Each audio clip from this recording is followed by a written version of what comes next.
Hello, welcome to Creating Portland. I'm your host, Pearson Kunz, and on this podcast, I'll be interviewing progressive creators who are using their art to shape the culture of our city and beyond. I hope you enjoy this episode of Creating Portland.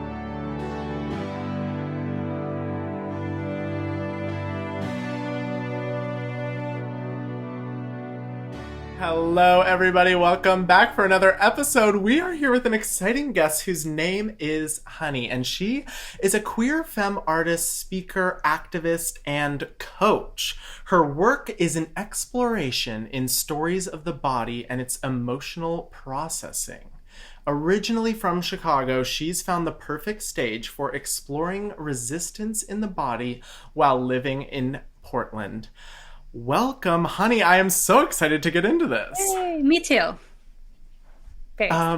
Let's start broad, and within this broad, can we sort of define what these things mean? I mean, they're very enticing ideas of exploring resistance in the body, but what does that look like for you? So how are you creating Portland?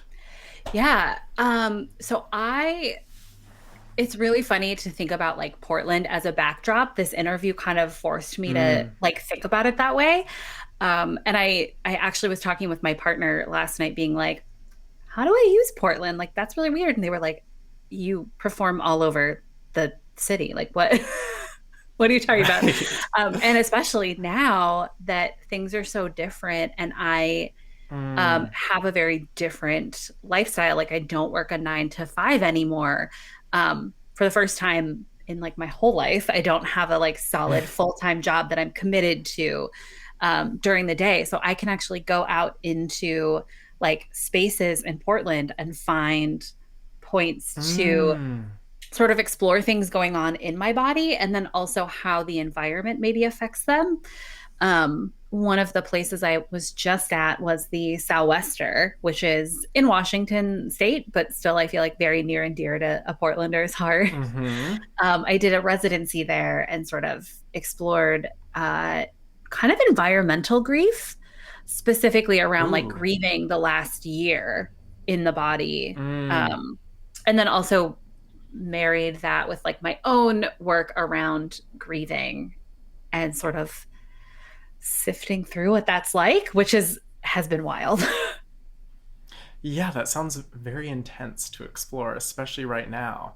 What have you come to in this? I mean, I'm sure all of us are like, how do we grieve right now? So did you come to any profound realizations? I mean, I don't know if they're profound, but I will say that one of the things that was really funny to me when I sat down to kind of like start planning this, like when I create something for the body, I sort of sometimes start with like journaling and ways I might like think about something and try to like bring a little bit of that like in the essence to like the movement that's kind of coming out.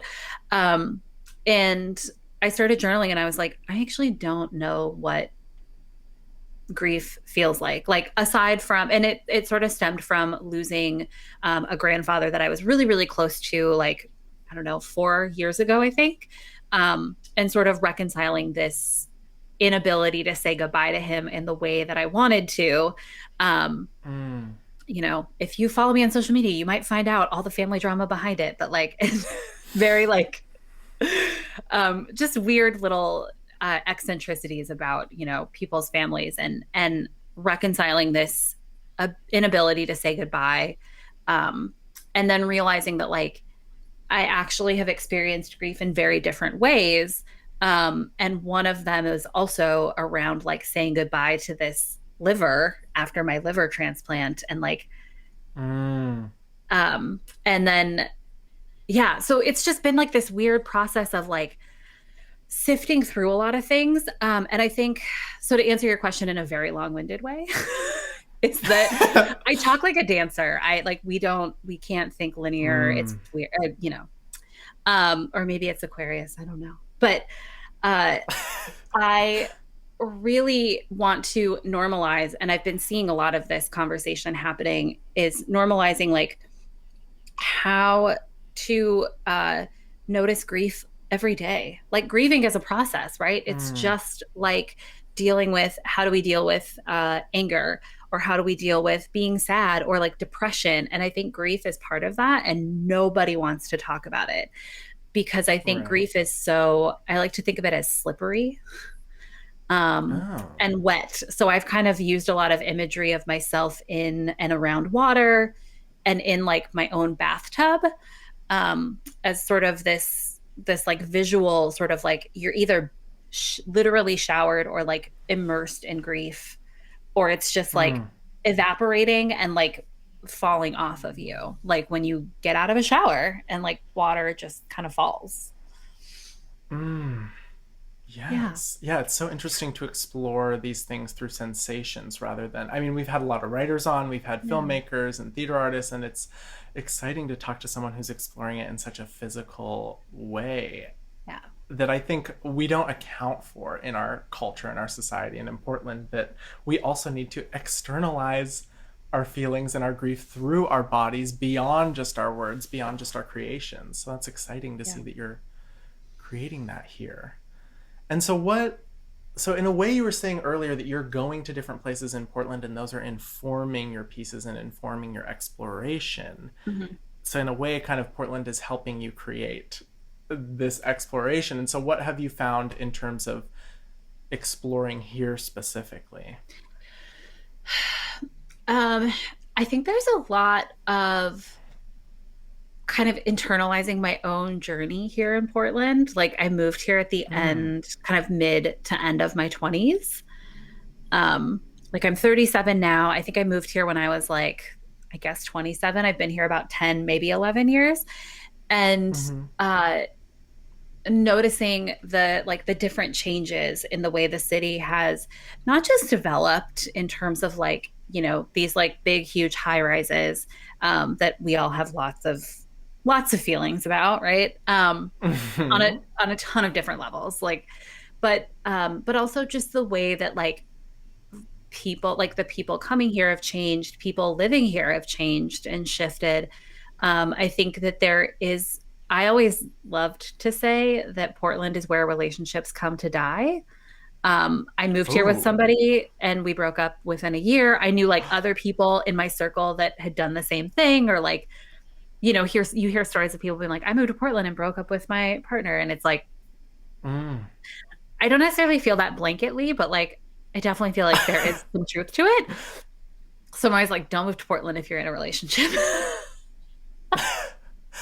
And why do you think that is? Or is it just the culture of the city? Is there any sort of realizations you've come to around that?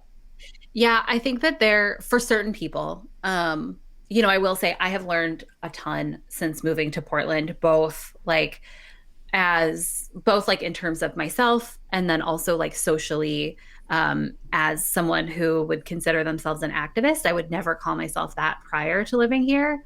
Um, Mm. I moved from Chicago, which is a very interesting and segregated city. It's also the Midwest. So there's, you know, Hmm. I think there was definitely a lot more, um, like I've done most of my work of unpacking like all of it, racism, homophobia, transphobia, like anything that I have had in like learned just there in my own self, like has really kind of come to the surface and been unpacked in really lovely and like messy, terrible ways here in Hmm. Portland. And I think that there's something about using little points in the city that either mean something or don't at all, have really helped inform how I move my body and like what tends to come out of those Mm. movements, be it intentional or not.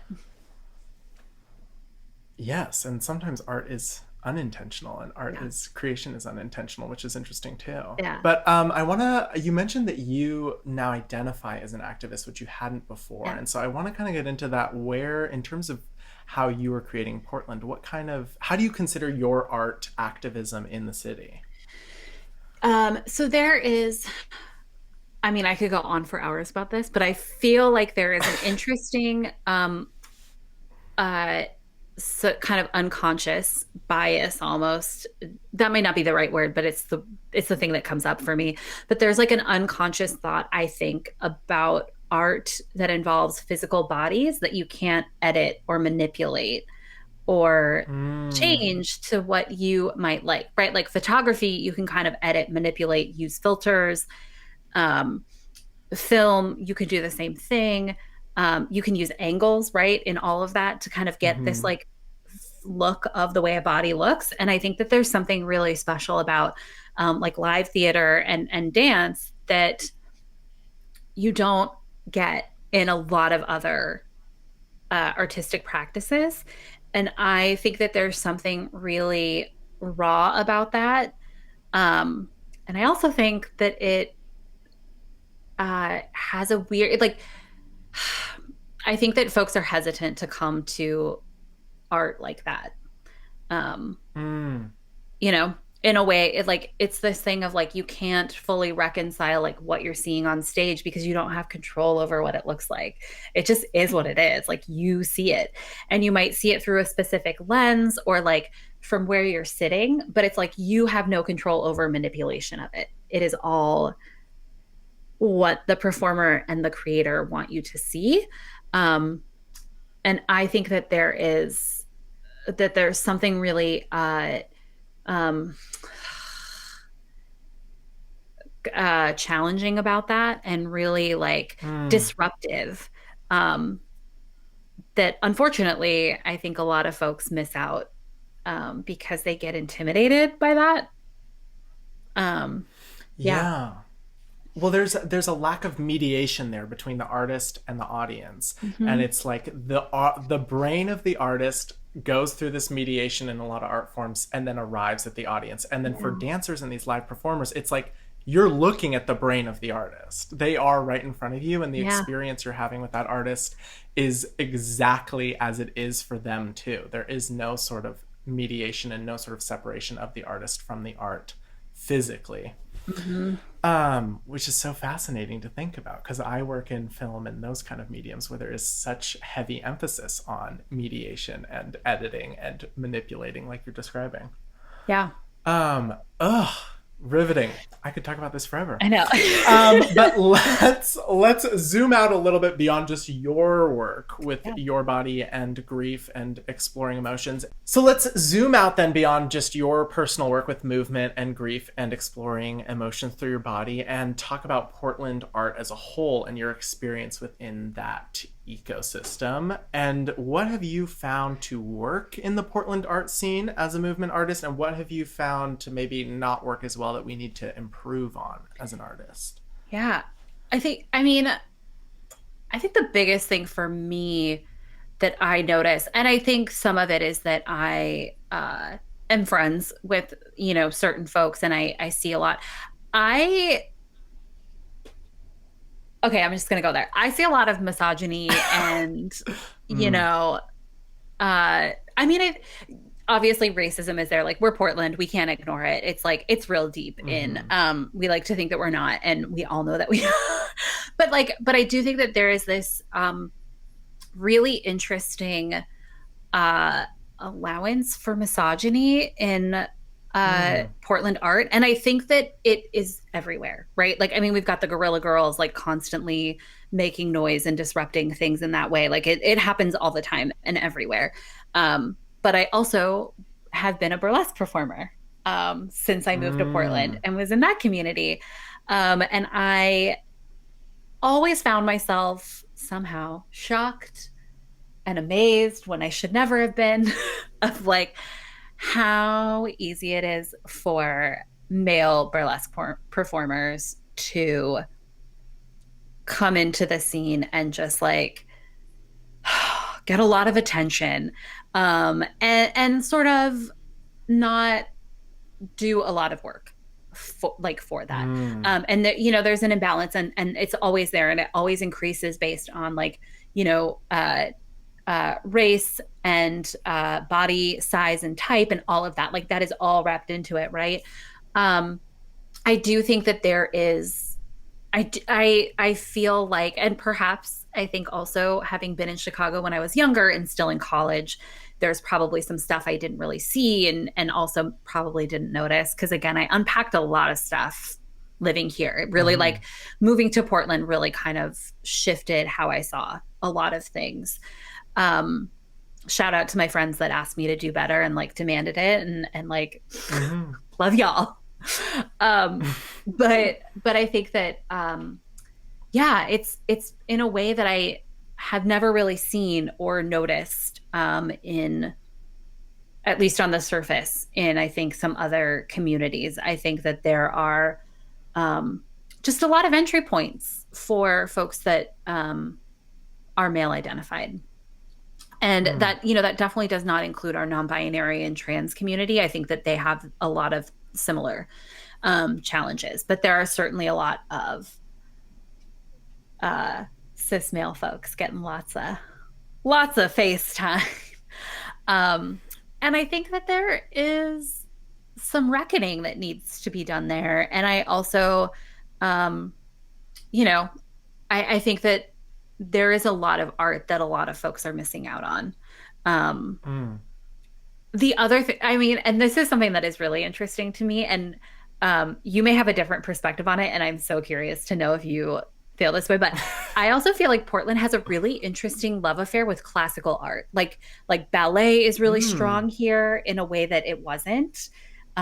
Where in like the circles that I came from, I feel like I've sort of had to really like dig and sift to find a community of modern and contemporary dancers that are not involved in the ballet world. And I feel the same way about, you know, Mm-hmm. like symphony and orchestra is really popular here. And just, yeah, there's like this real hang on to classical, like the classical form of any art. I think that is really interesting to me.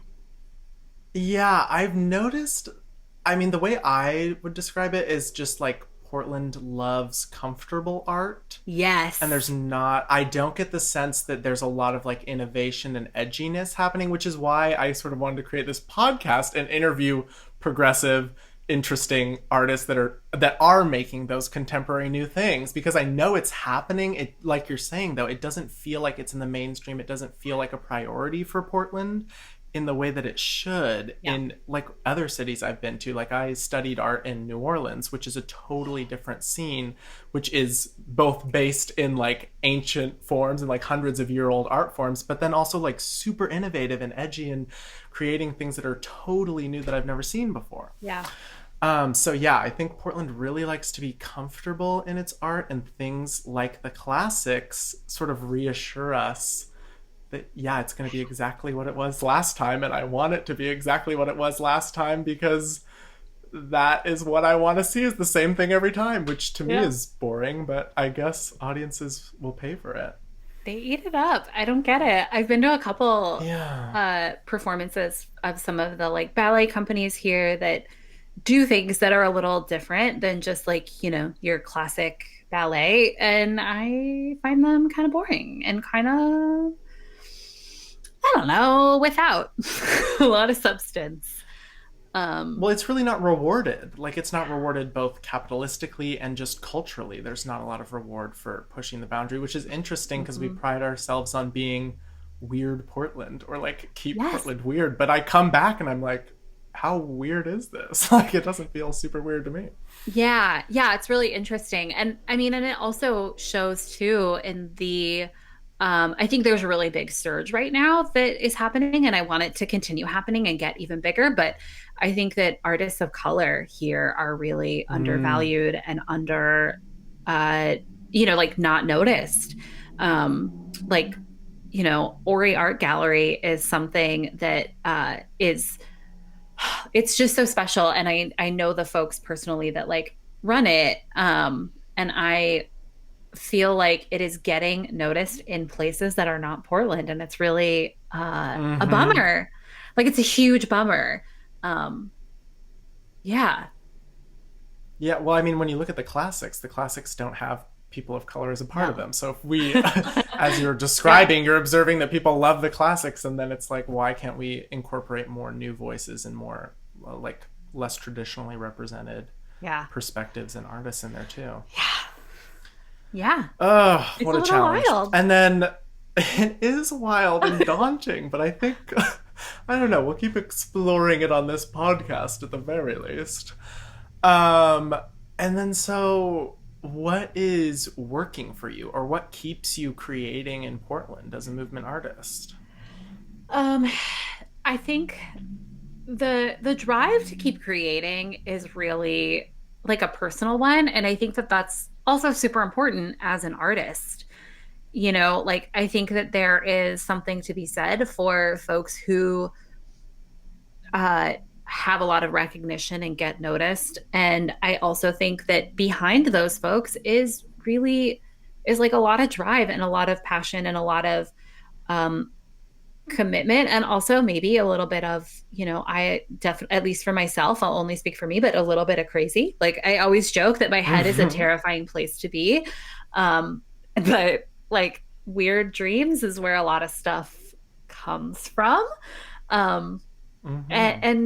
and I think that for me it is really all about always returning to my body, and sort of this idea that I have always believed, and like a teacher in college said this, is like the body on stage is an act of political resistance every time. Mm. Like no matter what, you can have a body just standing there and it is an act of political resistance. Like there are just some really and not to go back to the classics, but if we think of someone like Yvonne Rainier, who did the dance Chair Pillow with Diana Mm. Ross's, I think it was It's Raining Men, but it's like a disco song and this choreography where folks are in folding chairs with pillows and just like doing very mundane kind of pedestrian movements, um, Mm. in an attempt to sort of remove um, the lens of objectification. And I Mm. don't think it works because people always are like, look at that person's calf. Like it, so it's like it's a very interesting thing. But I think that stuff like that is really, for me, what really drives it. Like Mm. you know, I make a point to get moving every day and create something, even if it turns into Mm. nothing. Um, and I think that, part of me is like, that's so cliche, but I think it really does work. And I truly feel like, the quote, good art is really found everywhere and anywhere. And, Mm.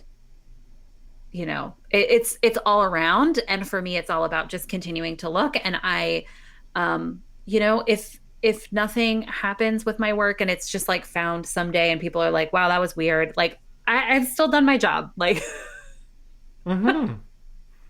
Totally. Yeah, and I think a lot of people in Portland, like there is truly so much creation happening and so many creators and artists that maybe aren't aiming for this sort of public recognition mhm. too, which we need to hold space for them too. And I Yeah. think it is exciting to live in a city where so many people are just making things to make them. Yeah. Yeah, I think that's it's super beautiful and wonderful. There was actually something that I don't know if you saw it, but at Peninsula Park, Spellbound Flowers had put a little like floral heart, with little Ooh. like options to write notes for grieving, right around the 1 year mark of COVID. It was literally like the 1 year to the day. So like March, Mm. what, 12th or something. Um, and I had this great idea where I was like, oh my gosh, my piece about grief, I'm going to go there and like film something myself moving like in front of it.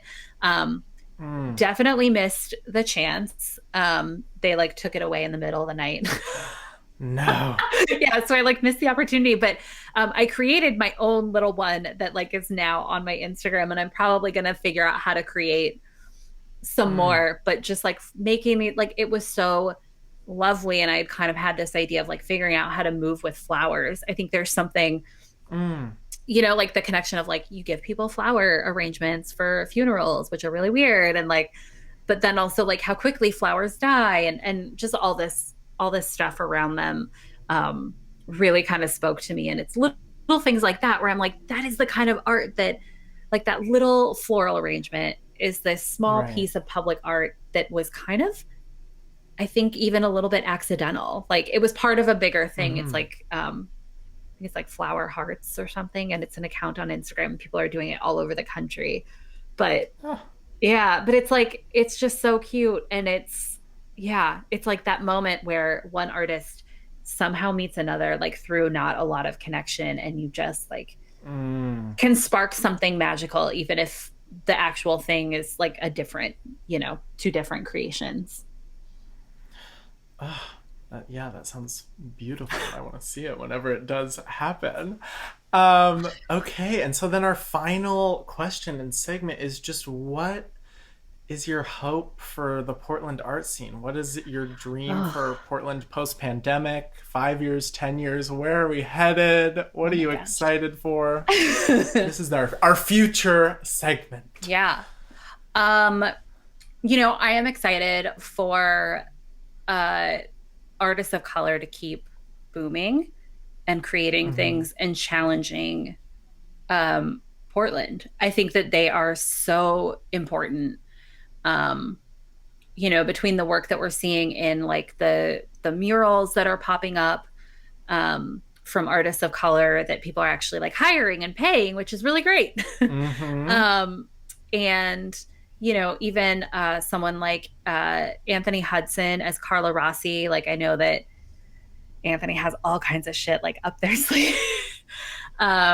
I'm also very excited for the return of queer horror. I think Portland needs it. It's like very important. As a queer person who used to go all the time, I miss it. Okay, I'm um, not familiar. I'm a queer person who's not familiar with queer horror. Please tell us what this is for the guests that don't know. y'all. Okay, so Anthony Hudson is an indigenous artist and maker, creator, like wonderful human being. We actually used to have a podcast together. Okay. But Anthony is wonderful, and they created this event called Queer Horror at the Hollywood Theater, and it's a little fun drag like pre-show with really incredible performers. And then there and Mm. all the pre-shows are kind of like a little like parody on whatever the movie is. Um and then they screen a film. So like Ah. yeah. And some of them are not directly horror films, but they really speak to the horror genre, which is something that is commenting on popular Mm. culture and kind of the grotesque, again, like disruptive and kind of like hits you in that sore spot kind of way. Mm-hmm. Like they screened Batman. Is it Batman Returns with Catwoman? Yeah, it's Batman Returns, I think. Um, and we did like a Catwoman.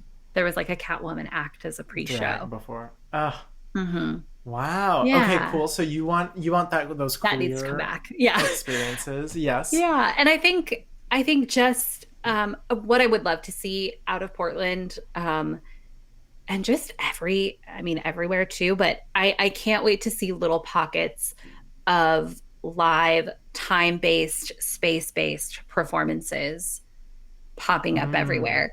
Um, I so my college was a postmodern arts college, really like weird, and everyone was very pretentious. But one thing that really stuck with me was German choreographers post World War II were, Okay. and all like I really think that all German art post World War II is fucking wild and incredible. Some of it's, there's always some not so much gems, but I think that it's all really incredible because of this really traumatic thing that happened to that Right. entire country.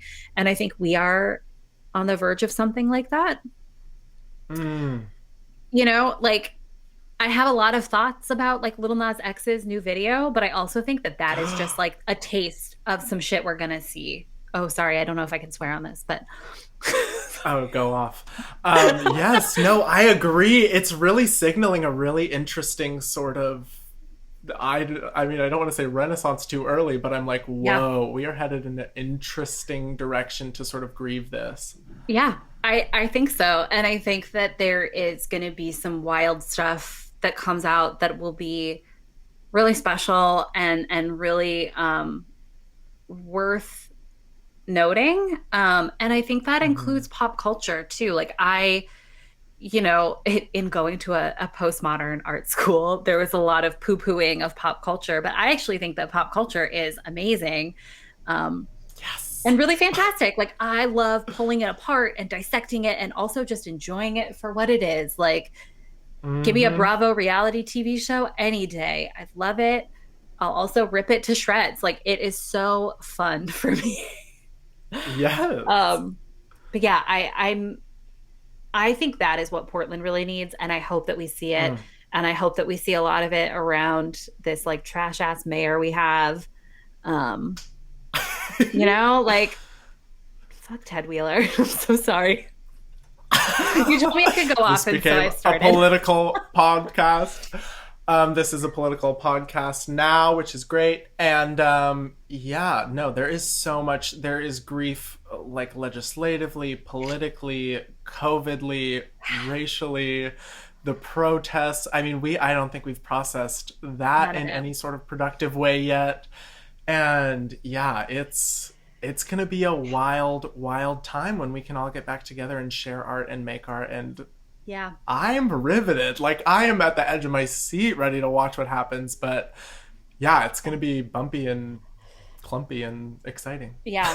Yeah. I can't wait. Like, I always joke that, like, at queer parties, I'm literally going to start licking people. And I don't even, I love me a good queer party, but also, like, I'm in bed by 9. I can't wait. Right. I'm so ready to just like consume so much work and see what it can do to this city, and even like beyond. I think that the whole country is going to have, like, I think it's okay to say the word renaissance at this point. Like, I think asking for that Yes, it's probably really great, that. right? Like, I think that we deserve that, and I think that, like, specifically millennials have earned it. I mean, I don't know if you're a millennial as well, but I sure am, and I think we fucking deserve it. Absolutely. Respectfully to Gen Z. Can't wait to. Well, okay, I am so excited. What a great note to end on. I think let's see where all this goes and what's going to come out of it, and hopefully it's incredible and hard to handle and helps us heal, and is exactly what we need, even if we don't want it. Yeah. Beautiful. Well, thank you so much for being here, honey. This was an absolute pleasure, and I am so excited to see what you make in this coming time. This was so, honey. A treat. Thank you. We want to let people know where to find you online. Where is the best way to see these movement performances? How do we get them? Yeah, so I have a Patreon where I update. You get to see all kinds of behind the scenes stuff. So, and then also certain tiers get like creative credits. And you get to help me make decisions on choreography, which I think is really freaking cool. So if you go to Patreon, Patreon/Honey LeFleur. Okay. That's LEFLEUR. And Instagram is Honey LeFleur PDX. Where else? The Facebooks. I'm like there, but I don't really do a whole lot. So like Instagram is definitely Instagram and Patreon are the way to go. And then perfect. And then my coaching work is all body movement based. And again, that you can totally find info about honeylefleur.com, but Instagram is a great place. I love me some Instagram. Yes. Oh, same. Yeah. Okay, great. Well, we will make sure. Oh, yes. TikTok would be a good medium for just me. Like a little bit. Well, we'll make sure to link all of those below. And yeah, thanks again for coming. We really appreciate it. Thank you. Thank you so much for tuning into this episode of Creating Portland with me, Pearson Kunz. Don't forget to rate, review, and subscribe. And check us out on Facebook, Instagram, and Twitter at Creating PDX, or on our website, creatingpdx.com. This podcast was brought to you by Wolf and Thunder Productions and Golden Pride Productions. See you next time. Bye!